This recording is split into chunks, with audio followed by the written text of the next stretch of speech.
So the Las Vegas Raiders have officially hired Luke Getsy as their offensive coordinator, and today we're going to analyze some of what Getsy has shown in terms of play design. We're going to get into kind of what this guy does in terms of a scheme approach and how he kind of wants to attack defenses. One of the interesting things with Getsy is he comes from a couple different systems. On one end, Luke Getsy played quarterback back at Akron, and he takes a lot of elements from Joe Moorhead's spread system. A couple years after that, he ended up coaching with Mike McCarthy, and he takes some elements out of Mike McCarthy's system. And lastly, he's been most recently with Matt LaFleur, and you definitely see some of those elements as well. The Bears definitely ran a lot of wide zone. They ran a lot of play action, and they moved their quarterback around a lot. And to me, Getsy's an interesting coach because on one end, he obviously did not have success as the Bears offensive coordinator. But then on the other end, there are definitely moments where Getsy did a good job in terms of play design. You take this play right here as an example. You got a 2nd and 12, and Getsy's going to design a pretty nice play. And Justin Fields is actually going to miss the read, and he's going to check it off. Now, the check down does pick up 14 yards, which isn't a bad thing. But sometimes a quarterback has to play within the structure of an offense. And on this play here specifically, the defense is in a cover 4. So what that means is they're going to keep 4 guys deep. And there's rules within this with all 4 of these guys. The motion wide receiver here is going to go deep. And that's going to draw the cornerback here. That means the safety now has to play DJ Moore. Moore's going to do a great job running this out route. And if you guys keep an eye on Moore, he is wide open. So the quarterback's going to snap the football. DJ Moore's going to do a great job with this route. The safety's going to get turned. And DJ Moore is wide open. And if Justin Fields throws this ball out in space here, Moore has the chance to score a touchdown. But instead, the quarterback's going to check it off to the running back. He's going to miss the pass. And this is kind of what Luke Getsy had to work with while he was with the Bears. He had a quarterback in Justin Fields who he took over entering year 2. Justin Fields really never developed this part of his game where he was able to play within a structure. Now, that's not 100% on Fields. Justin Fields is the quarterback we all knew as he was coming out of college. It was also up to the offensive coordinator to develop him a little bit. And I think with Fields, he obviously still has things he has to work on. So, if a team trades for Fields, they're looking at all these little things. They're looking at the offensive coordinator and how he's designing things. And they're going to look at this play and say, Getsy does a really good job with the play call. You have another play here where Justin Fields is going to end up getting sacked. He has a wide receiver wide open in the middle of the field, and Justin Fields is going to just straight up miss this. And he's going to end up taking a sack. Now, early on in this play, there was no pressure. Fields had the time to get the ball out, and he just did not read this properly. And this is one of the things with Getsy. People are going to look at this play and say Getsy's able to design an offense where guys are getting open, and the quarterback is just missing the throws. So to me, these are the type of things with Getsy that you have to factor in as a coach. The guy can definitely design plays. He can definitely design guys open. And it is up to a quarterback to be able to read that, see it, and get the pass completed. In that same game, you're going to have another play that probably should have been a touchdown. Once again, Fields is going to miss a touchdown pass, and he's going to end up getting sacked. To me, these are the plays, once again, that Justin Fields is responsible for. Just backing this up, this is a pretty nice play design by Getsy. He's going to put a man in motion. As that man's going into motion, you basically got 3 guys all kind of running these routes over here to the side.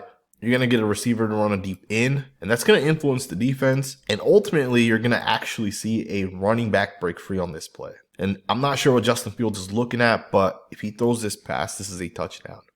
And this play isn't something the Bears run 10 times a game, every game. They specifically drew this play up to attack the Buccaneers, and once again, Justin Fields just straight up missed it.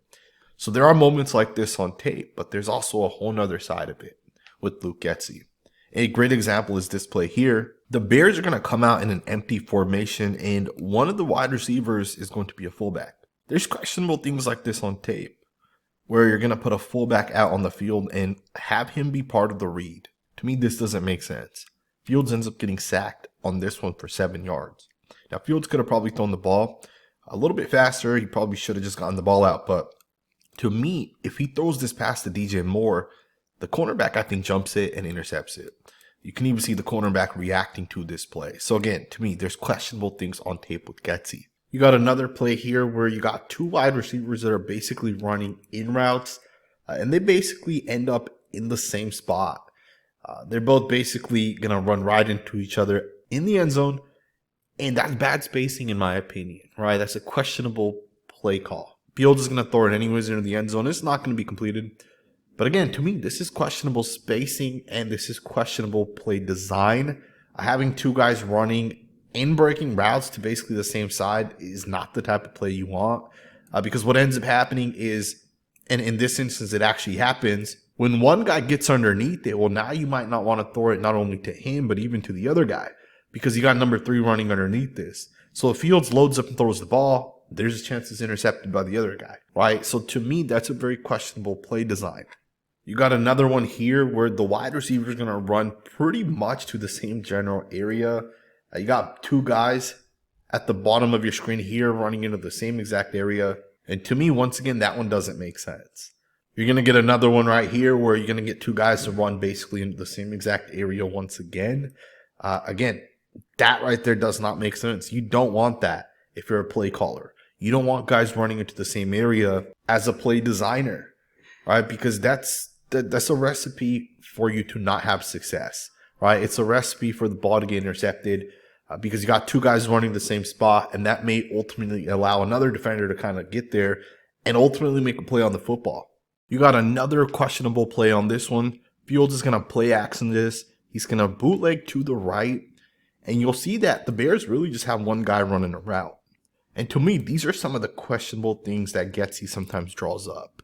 You know, he definitely draws some nice plays up at times, but then there's questionable elements within a play. Why only have one wide receiver running a route on second down when you're trying to score a touchdown? To me, this is not going to work most of the time, but yet the Bears ran this play here, right? So again, to me, this one does not make sense, and there's others just like this on tape. Take this next play as an example. You're going to get this 11-yard sack on 2nd and 7. And to me, on this one, it seems like guys are kind of confused and they're not 100% sure who to block. On this one here, you guys watch this from the end zone angle. And when you guys watch the two guys over here to the left of the screen, watch how both of these guys are going to block down and they're kind of confused on who to actually pick up.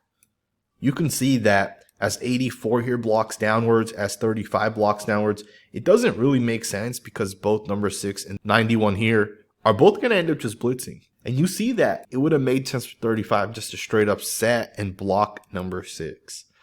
On this one here, the linebacker's going to get a sack on the quarterback, right? So there's plays like this on tape where from a blocking element, it doesn't make sense. Guys are doing things that maybe don't make sense. You got another play here where the Bears are going to basically just run a 4 verticals play. And, you know, one of the things that Bears fans really questioned with Getsy was why he called so many deep routes when, you know, it's 2nd and 5 or 2nd and 6. Why run 4 or 5 guys deep? To me, these are questionable decisions. Running all these guys deep is a questionable decision, and only 5-man protecting when your offensive line has had struggles. You got a backup left tackle in, you got a rookie right tackle in, and you got a backup center in.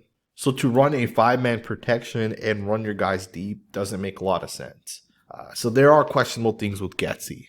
Now let's actually go ahead and just talk a little bit about some of what Getsy does do that kind of sticks out to me. On this play here, he's going to have this receiver run this route in which he's going to pick off the cornerback, and the receiver here is going to actually run an out route. Now I'm going to show you guys a sequence of 2 plays so you guys can look at the route here by the receivers.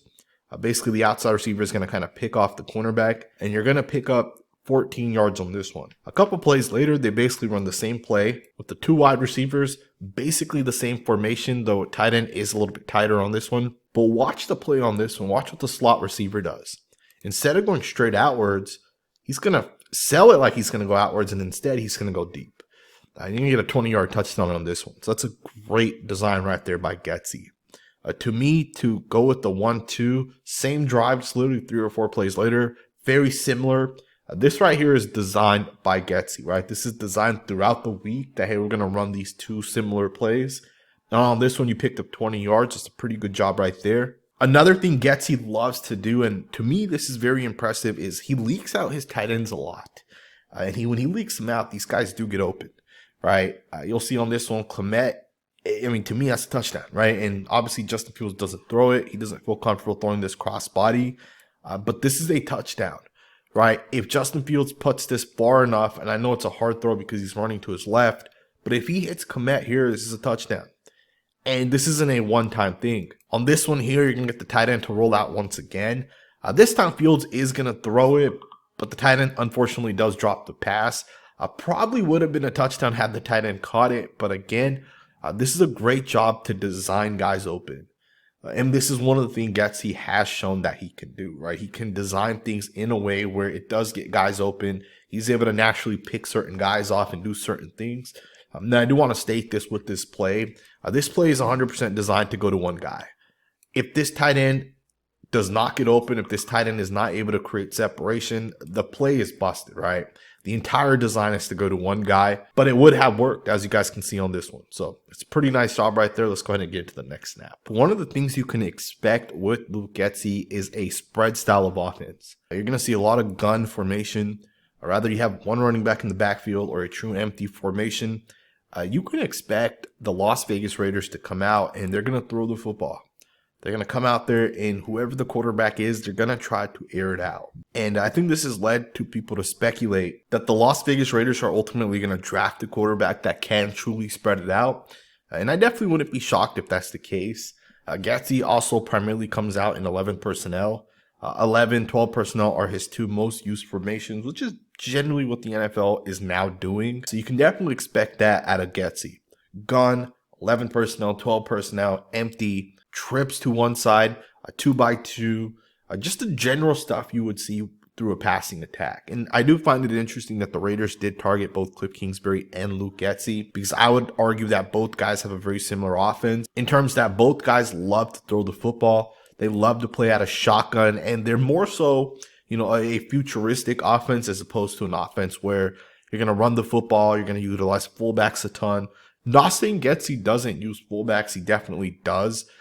But it's not as much as some other teams. Now, in terms of his rushing attack, Getsy does mix it up. So you'll see a lot of inside zone, outside zone, and power run, as opposed to something like Kyle Shanahan, for example, where they go strong zone. So in that instance, definitely expect the Raiders to mix things up.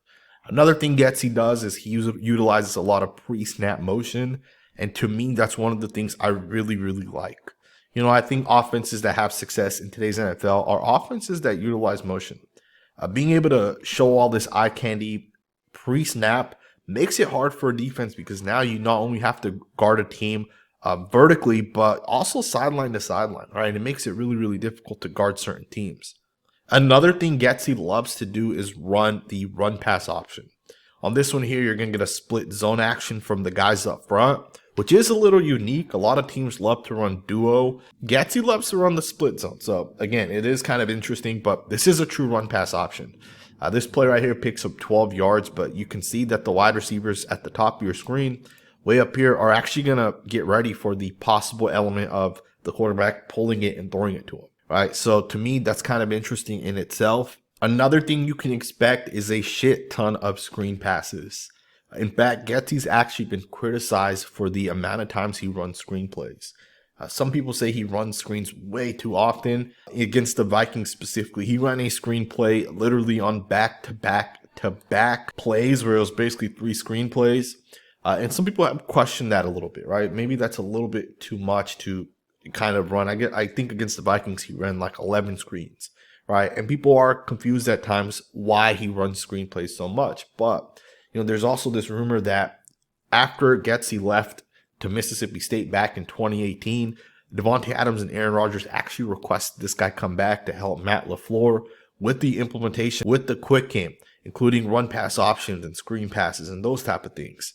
So that is definitely something you can expect out of the Raiders this season. A shit ton of screens, right? And that's not a bad thing, right? If you have playmakers, you want to get your playmakers the ball. And I think screens are one of the ways to kind of get those guys to football. Now, I don't hate the Getsy hire as much today than I did a couple of days back, but, for Getsy to have success, he really has to work on some of his tendencies. 4th and 1, this guy almost quarterback sneaks it every time.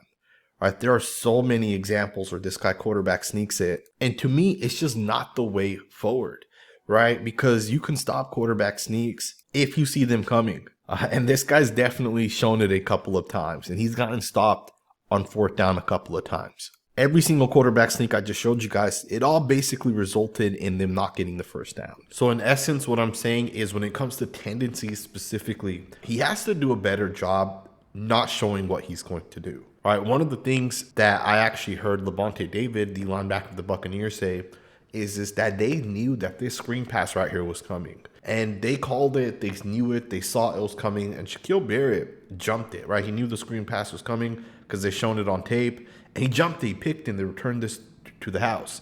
And that's because Luke Getsy has tendencies and other teams are able to figure it out. So for me, when I look at Getsy, he's going to have to make sure teams aren't figuring out what he's trying to do on the offensive side. Overall, I hope you guys enjoyed this video. If you did, consider subscribing. I'm definitely excited for the Raiders as we go forward. My hope is that Getsy does get the best out of this Raiders roster. He gets the best out of the Raiders offense. Hopefully, if the Raiders do go and get themselves a quarterback, hopefully Getsy can develop that quarterback. Justin Fields definitely has his issues as a quarterback. He's not a perfect quarterback. And we're going to find out a lot about Fields and Getsy as we kind of go forward. I hope you guys enjoyed this video. Thumbs up, subscribe, and I will see you guys next time with another video.